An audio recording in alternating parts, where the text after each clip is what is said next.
Thomas Piketty, it's 18 months since your book, Capital, exploded into the Anglo-Saxon sphere. There were a lot of criticisms, there were a lot of people picking holes in the argument and in the data.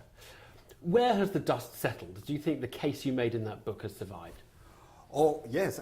First of all, I think that, the biggest success of the book was to be able to appeal to many people who usually don't read this kind of book. And, over 2 million copies have been sold in the world, including about 1/4 in the English language, which is important, but which reminds us that 3/4 of the world reads other languages than English, which is also something to remember. In Asia, there are more readers in China, Japan, Korea than in English language, or in Brazil.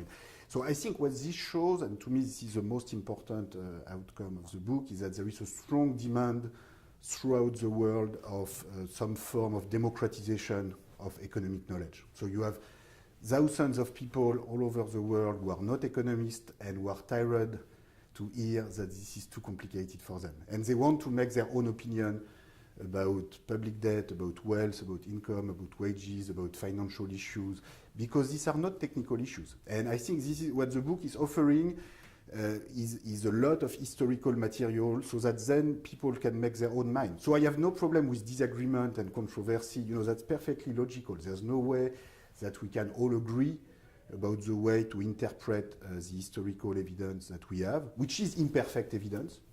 And so it's perfectly fine that if people disagree. What matters to me is that the book has contributed to develop a discussion, a debate about inequality, and it's putting a lot of historical evidence, empirical data into the debate so that then people can move on and be more informed citizens. The most well-known criticism actually came from London. It came from the Financial Times and the economics editor there, who pointed out that a lot of the data that you were using had been constructed in some sense. You'd had to fill in holes in the data by constructing series.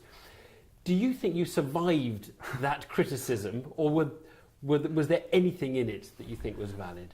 I think there was absolutely nothing in it. But, first of all, I would really like to thank the Financial Times for all the free publicity they have given to me. They seem to be very confused because they started to criticize the book very strongly. And then they gave me their best business book of the year award 6 months later. So they seem to be really confused.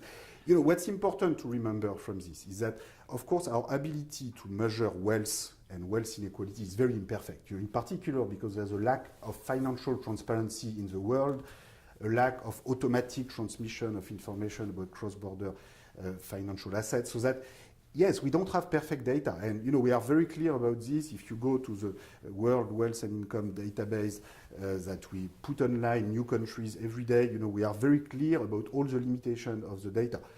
That being said, I think it's pretty clear if you look at any billionaire rankings in the world, including those published by the Financial Times, that people at the very top of the list have been doing better than the middle class and the bottom, including in this country, in Britain. So it's very weird that a newspaper like the Financial Times, use sometimes data sources like household survey with nobody at the top, which completely underrepresents the top, in spite of the fact that their own